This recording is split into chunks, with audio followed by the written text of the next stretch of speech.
Hello दोस्तों, तो यहाँ पे हमें चैप्टर की शुरुआत में मेटल बैट का सीन दिखाया जाता है और वो कहता है, क्या कहा तुमने, साइबोर्गिफिकेशन। तो एरेमिन कहती है, हाँ, भले ही कोई भी इंसान कितना भी ज्यादा जख्मी हो जाए और चाहे उसको हार्ट अटैक ही क्यों ना आ जाए, लेकिन अगर उस इंसान का दिमाग सुरक्षित है तो हम उस इंसान को फिर से ठीक कर सकते हैं साइबर टेक्नोलॉजी का इस्तेमाल करके। न्यू हीरोज के जो साइंटिस्ट है वो इसके ऊपर कई सालों से रिसर्च कर रहे हैं। हमने उन दोनों ही लोगों को साइबॉर्ग्स बना दिया है, इसी वजह से वो जिंदा हो पाए हैं। पूरी तरह से जिंदा करने में सिर्फ एक ही रात लगती है। ये सारी टेक्निक्स किसी भी मेडिकल फील्ड की कॉन्फ्रेंस में नहीं सुनी गई होगी, तो इसलिए अगर तुम्हें हमारे ऊपर शक हो रहा है मेटल बैट, तो चलता है, लेकिन कुछ ही समय में ये चीज काफी आम हो जाएगी। देखो, जब हम बैटल फील्ड में लड़ रहे होते हैं मॉन्स्टर से, तो ऐसा हो ही नहीं सकता कि कोई हीरो जख्मी ना हो। जब भी ऐसा होगा तो चिंता मत करना, तुम अपना शरीर हमें सौंप सकते हो और हम तुम्हारे हाथ और पैरों को मैकेनाइज कर देंगे और पहले से भी ज्यादा ताकतवर बना देंगे। तो मेटल बैट कहता है, अच्छा तो ये सब करते हो तुम इधर, जो लोग मरने की कगार पे होते हैं उनको ठीक करते हो, वो भी बिना उनकी इजाजत के। तो डेस्ट्रो कहता है कि हाँ, हम उसे रिकवरी रूम कहते हैं। तो मेटल बैट कहता है, इसे तुम ठीक करना नहीं कह सकते। अगर अब तुम उन दोनों की आंखों में देखोगे ना, तो साफ साफ पता चलेगा कि उनके अंदर की बहादुरी और सपने सब कुछ गायब हो चुके हैं। मैं तुम्हें पागल लगूंगा, लेकिन मैं ये चीज इग्नोर नहीं कर सकता कि मुझे लग रहा है कि तुम कुछ ना कुछ तो खिचड़ी पका रहे हो। अगर तुम मुझे नहीं बताओगे तो मैं खुद ही ढूंढ लूंगा। तो एरेमिन कहती है, हाँ, हम समझ सकते हैं। अगर आपको हमारे ऊपर विश्वास नहीं है तो चलिए, हमारे साथ चलिए। यहाँ पे हमें वेबिगासा का सीन दिखाया जाता है और वो कहती है कि एक न्यू एम्प्लॉय ने मुझे बताया कि चाइल्ड एम्पर बाहर देखा गया है, तो मैंने अपनी अंतरात्मा की आवाज का पीछा किया और तुम तक पहुंच गई। और वैसे भी नया ऑर्डर मिलने से पहले मेरे पास काफी टाइम है। कल कई सारे खतरनाक मॉन्स्टर इधर आ गए थे, तो तुम क्या पता लगा रहे हो कि वो कहाँ से आए थे। तो चाइल्ड एम्पर कहता है, वेबिगासा, क्या तुम्हें मुझसे कुछ काम है। तो वेबिगासा यहाँ पे उड़ने लग जाती है और वो कहती है, डरने की जरूरत नहीं है, मैं बस तुमसे बात करना चाहती हूँ एक प्रोफेशनल हीरो से। मैं आती हूँ तुम्हारे पास। यहाँ पे ये दोनों साथ बैठ जाते हैं और वेबिगासा कहती है कि हाल ही में कई हीरोज ने नियो को ज्वाइन किया है, तो इसका मतलब हीरो एसोसिएशन इतना बुरा है क्या। लेकिन चिंता मत करो, मैं भी शो बिजनेस के साथ काम कर चुकी हूँ। वो अच्छा पे भी नहीं करते, तुम्हें अच्छे से ट्रीट भी नहीं करते, और जैसे ही तुम उन्हें पैसे कमा के देने लग जाते हो, उनका एटीट्यूड एकदम से बदल जाता है। मुझे कई बार अपने करियर में धोखा मिला है, दोस्तों से भी और साथ ही साथ काम करने वालों से भी। जब भी मुझे ये एहसास हुआ कि लोग सिर्फ ऐसी ही चीजें करते हैं जिससे कि वो एक ऐसी दुनिया में सबसे ऊपर रह सके जहाँ पे धोखा दिया जाता है और सहा जाता है। इसलिए तुम्हें अपने दिल पे विश्वास करना होगा कि तुम किसके ऊपर भरोसा कर सकते हो और किसके साथ रह सकते हो, क्योंकि अगर तुम अपने गोल्स को फॉलो नहीं करोगे तो बस तुम जिंदगी भर दूसरों के लिए ही काम करते रह जाओगे। मेरे लिए 2 साल पहले स्वीट मास्क ही सब कुछ था। वो एक आइडल था, एक्टर था और साथ ही साथ एक सुपर हीरो भी था। वो एक एंटरटेनर के साथ साथ एक काफी कमाल का इंसान था और मैंने अपना गोल बनाया कि मैं उसकी तरह बनूंगी। लेकिन जब मुझे पता चला कि वो खुद एक मॉन्स्टर है, तो मुझे अपने आप पे गुस्सा आया कि मैं कितनी बेवकूफ हूँ कि मैं उसकी तरह बनना चाहती थी। तो यहाँ पे वेबिगासा कहती है, अच्छा एक बात बताओ, क्या हीरो एसोसिएशन और एस क्लास हीरोज को उसकी असली आइडेंटिटी के बारे में पता था, या फिर उन्होंने जानबूझ के ये सब छुपा के रखा। तो चाइल्ड एम्परर कहता है कि नहीं, मुझे नहीं लगता। हीरो एसोसिएशन का एनवायरनमेंट काफी अलग है। अमाइमास सच में काफी कमाल था और उसने भेस बदल रखा था, ये चीज तो किसी को भी नहीं पता थी। लेकिन फिर भी हीरो एसोसिएशन में कुछ ऐसी चीजें हैं जिन पे मैं भरोसा नहीं कर सकता। मैंने पहले ही हीरो एसोसिएशन को छोड़ने का तय कर लिया था, फिर चाहे नियो हीरोज मेरे पास आते या नहीं आते। तो वेबिगासा कहती है, अच्छा तो क्या तुम नियो पे भरोसा कर सकते हो। तो चाइल्ड एम्पर कहता है, किसे पता, अभी नहीं कह सकता, लेकिन तुम बताओ वेबिगासा। तो वेबिगासा कहती है, मैं तो ये देख रही हूँ कि आजकल के आइडल से लोग क्या उम्मीद रखते हैं। मैं तो बस यही रिसर्च करती हूँ। मैंने डांस सीखा, गाना सीखा, ड्रामा सीखा और साथ ही साथ एक्टिंग भी सीखी। ये ताकत, इसके साथ साथ मैं स्पार्टा जिम्स गई, मैंने सेल्फ डिफेंस सीखा, सर्वाइवल स्किल्स सीखे। मैं उस मुकाम तक पहुंच ही नहीं पाई जब मैं सोच पाती कि मेरे को एक प्रो हीरो एग्जाम देना चाहिए। मेरे पास कोई टैलेंट ही नहीं था, लेकिन जो मेरे अंदर की आग थी उससे मेरे को यह पता था कि अगर मेरे को ताकतवर बनना है तो मुझे एक रिस्क लेना पड़ेगा। तभी एजेंसी ने मेरी मुलाकात एक रिसर्च इंस्टीट्यूट से कराई जो कि सुपर ह्यूमंस बनाते थे। वो नियो हीरोज के साथ ही कनेक्टेड थी। तब मैं एक सुपर ह्यूमन बन गई और नियो लीडर बना दी गई। चाइल्ड पर कहता है, अच्छी बात है। वेबिगासा कहती है, हाँ, और बदले में मुझे एक ऐसी बॉडी मिली जो कि बिना मेंटेनेंस के चल ही नहीं सकती, और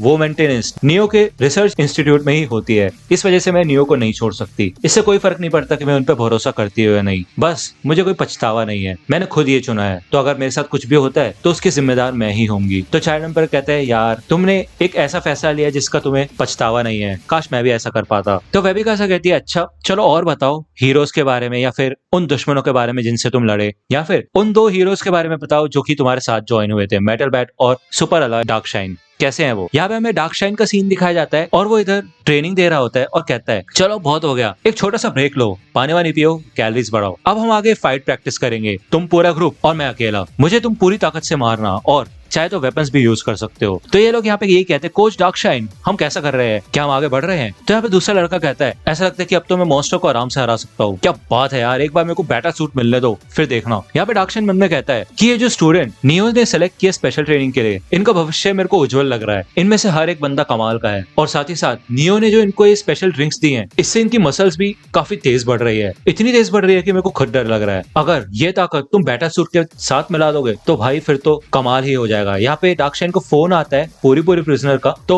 डार्कशाइन कहता है कि पूरी प्रिजनर तुम्हें मेरा नंबर कैसे मिला? तो पूरी प्रिजनर कहता है कि मुझे तुम्हारी एडवाइस चाहिए डार्कशाइन। अभी मैंने कई कैदियों को ट्रेनिंग देने का सोचा है और मैं उनको फाइटर्स बनाना चाहता हूँ, लेकिन वो मॉन्स्टर से डरते हैं और सच बताऊं तो इतने ताकतवर नहीं है। तो मैं यही सोच रहा था कि अगर तुम मेरी जगह होते तो इनको ऐसा क्या बोलते कि इनको अपना ऐसा माइंडसेट रखना चाहिए लड़ते वक्त। तो डार्कशाइन कहते हैं, देखो मैं उन्हें बेसिक ट्रेनिंग और मेथड्स बता सकता हूँ, साथ ही साथ न्यूट्रिशन मैनेजमेंट भी सिखा सकता हूँ, लेकिन मैं उनको माइंडसेट के बारे में कुछ नहीं सिखा सकता क्योंकि मैं खुद अपने डर से नहीं जीत पाया, इसी वजह से मैं रिटायर हुआ हूँ। तो पूरी प्रिजनर कहता है कि यार रिटायर्ड? क्या तुमने अपने मसल से पूछी थी ये बात? मैं तुम्हारा इंतजार करूंगा बैटलफील्ड पे, समझे? तो डार्कशाइन कहता है, नहीं मुझे नहीं लगता, मैं तो नेक्स्ट जनरेशन को ट्रेनिंग कर सकता हूँ, बढ़ा सकता हूँ, लेकिन तुम मुझे बैटलफील्ड में कभी नहीं देखोगे। मैंने अपना फैसला ले लिया है और ये जगह सुरक्षित है। मुझे काफी दर्द होता है जब मैं पब्लिक के सामने ऐसा हारता हूँ, मैं ऐसा नहीं कर सकता, मुझे माफ करना। यहाँ पे एरेमिन और डेस्ट्रो मेटल बैट को एक रूम में ले आते हैं और वो कहते हैं, ये है रिकवरी रूम, आराम से देख सकते हो और पता लगा सकते हो कि हम यहाँ पे कुछ भी गलत नहीं कर रहे हैं, लेकिन प्लीज कुछ तोड़ना मत। और डेस्ट्रो कहता है, क्योंकि अभी यहाँ पे कुछ पेशेंट्स है जिनकी ट्रीटमेंट चल रही है। तो मेटल कहता है, अच्छा ऐसा है क्या? तो अगर तुमने इतनी मेहनत की है मुझे ये सब दिखाने के लिए, तो ऐसा लगता है कि मेरा शक करना जाया गया। वैसे सच बताऊं तो मुझे समझ ही नहीं आ रहा कि ये सब है क्या। तो ठीक है,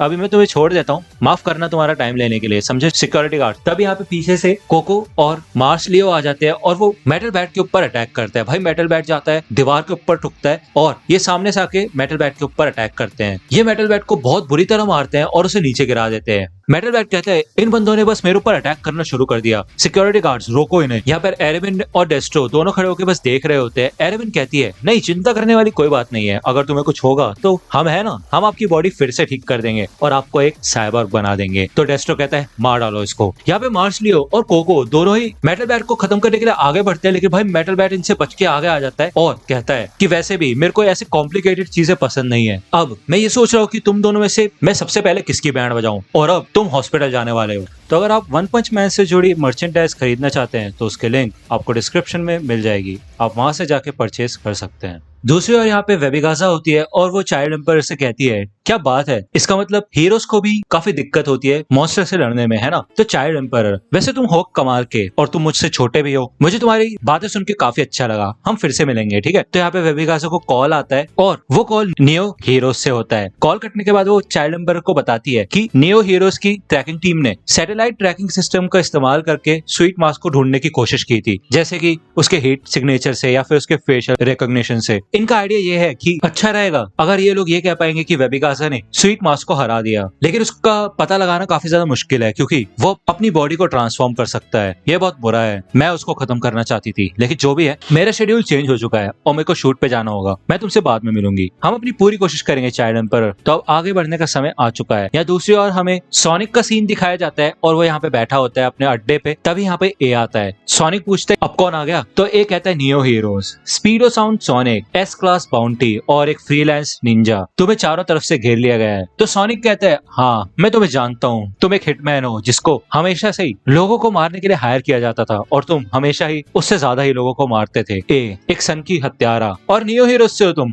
और कोई उम्मीद भी नहीं है। अगर हीरो इंडस्ट्री तुम जैसे कचरों को भी अपने ऑर्गेनाइजेशन में ज्वाइन कर रही है तो इसका मतलब वो एसोसिएशन तो अंडरवर्ल्ड से भी ज्यादा सड़ी हुई होगी। तो ए कहता है कि देखो लोग मेरे को हमेशा गलत समझ लेते हैं, मेरे को लोगों को मारने में मजा नहीं आता, मैं तो अपने साथ एक गेम खेल रहा हूँ, मैं ये देखना चाहता हूँ कि मरने से पहले मैं कितने लोगों को मार पाता हूँ, बस इतना ही। तो सोनिक हंसता है और वो कहता है, अच्छा ऐसा है क्या, तो आज तुम्हारा गेम ओवर होने वाला है। यहाँ पे ए ब्लास्ट कर देता है और स्क्वाड मेंबर्स को तैयार होने के लिए कह देता है। यहाँ पे नीचे बहुत सारे नियो हीरोज होते हैं और वो कहते हैं, देखो चूहा बाहर निकल चुका है, अपने बैटल सूट तैयार कर लो। यहाँ पे सोनिक जल्दी से इनको गिन लेता है और ये 29 लोग होते हैं, इनमें से एक नियो हीरो सोनिक के ऊपर हमला करता है, लेकिन सोनिक कहता है, भाड़ में जाओ, तुम मुझे नहीं पकड़ सकते। यहाँ पे एक कहता है, अगर तुम चाहो तो उसे मार सकते हो, इसके स्किल्स काफी कमाल के हैं, बस हम इसकी बॉडी वापस लेके जानी होगी। तो सोनिक कहता है, क्या बॉडी? तो एक कहता है, हाँ तुम एक कमाल के नियो हीरो बनोगे, हम तुम्हें जब एक बार साइबॉर्ग बना देंगे तो तुम हमारे इशारों पे ही नाचोगे, लेकिन तुम बहुत पॉपुलर भी हो जाओगे। यहाँ पे भाई सोनिक काफी फुल स्पीड में ट्रैवल कर रहा होता है और इन सबकी बैंड बजा देता है, इनके सर पे इलेक्ट्रिक करंट मार के इनको गिरा देता है और वो कहता है कि ये जो बैटल सूट तुमने पहने है जो भी है ये,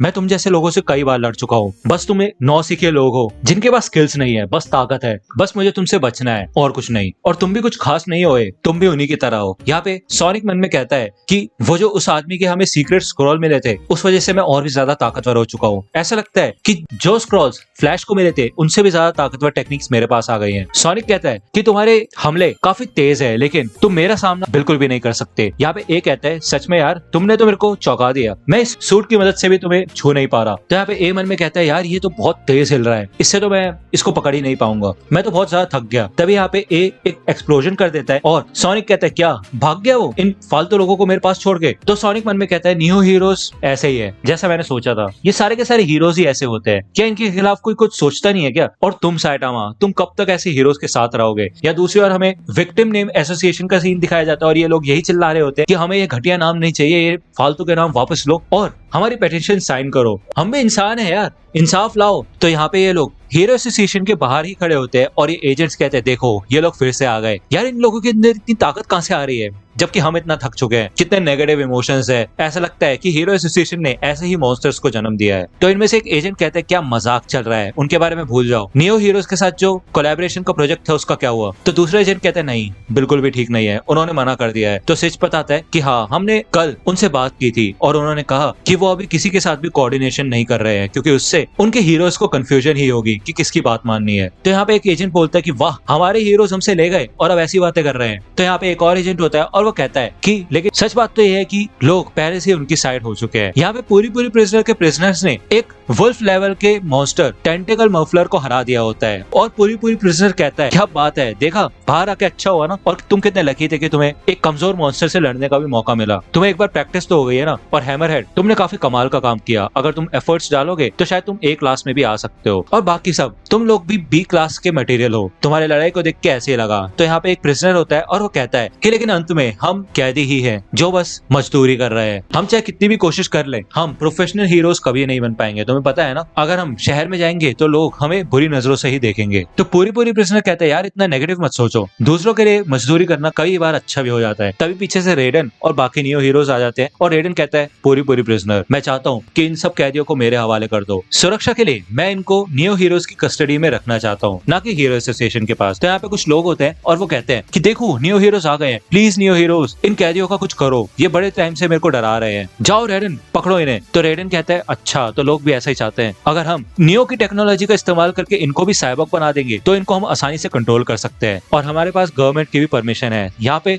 ये सुन के पूरी प्रिजनर को गुस्सा आता है और वो कहते हैं क्या कंट्रोल करोगे इनको, मेरे प्रिजनर को कंट्रोल करोगे तुम? तो यहाँ पे ये कैदी डर जाते हैं और कहते हैं इसलिए लेके आए थे क्या हम इधर? तो पूरी प्रिजनर कहते हैं नहीं मैं ऐसा नहीं होने दे सकता, मैंने कसम खाई है कि मैं अपने इन बच्चों का ख्याल रखूंगा, मैं अपनी पूरी जिंदगी लगा दूंगा और इनके साथ एक कमाल की फैमिली बनाऊंगा। ये कैदी यहाँ पे डर जाते हैं और कहते हैं क्या पूरी जिंदगी? भाई जैसे मैंने सुना मेरी रूह कांप गई यार, ऐसा लगता है नर्क में पहुंच गई मेरी रूह। यहाँ पे दूसरा कैदी बोलता है यार मेरे को कोई बचा लो यार, मैं तो 3 साल में वैसे आजाद होने वाला था, यहाँ से निकलना है मेरे को। यहाँ पे रेडन कहते हैं अच्छा ऐसा है क्या, ठीक है तो फिर मैं जबरदस्ती इन लोगों को तुमसे छीन लूंगा, सबसे पहले तो तुम्हें एक लॉकर में ले जाकर फेंकूंगा। तो पूरी प्रिजनर कहता है मैं तुम्हें पहले वार्निंग दे रहा हूँ, मुझे सुमोस भी पसंद है। तो यहाँ पे बीवर मूवर्स नाम की एक ट्रक खड़ा होता है और एक आदमी खड़ा होकर बोलता है होए पार्ट टाइम में काम करने वाले जल्दी आओ, और क्या इतना सारा उठाओगे क्या? यहाँ पे दूसरी ओर सुइरियो का स्क्वाड होता है और वो कहते हैं कि हमने हीरो हंटर को चारों ओर से घेर लिया है। तो सुइरियो कहता है ठीक है सबसे पहले लोगों को यहाँ से बाहर निकालो और देखना कि गारो तुम्हें देख ना ले। तो दोस्तों ऐसा लगता है कि नेक्स्ट चैप्टर में ये लोग गारो के ऊपर हमला करने वाले हैं, लेकिन ये तो हमें नेक्स्ट चैप्टर में ही पता चलेगा। तो दोस्तों आज की वीडियो के लिए सिर्फ इतना ही। आई होप कि आपको ये वीडियो पसंद आई होगी। अगर आपको ये वीडियो पसंद आई हो तो प्लीज लाइक कीजिए, अपने दोस्तों के साथ शेयर कीजिए और मेरे चैनल को सब्सक्राइब करना मत भूलेगा। और अगर आप मुझे कांटेक्ट करना चाहते हैं तो आप मुझे इंस्टाग्राम पे कांटेक्ट कर सकते हैं, मेरे पेज की लिंक आपको डिस्क्रिप्शन में मिल जाएगी। मिलता हूँ आपसे अगले वीडियो में, तब तक के लिए गुड बाय।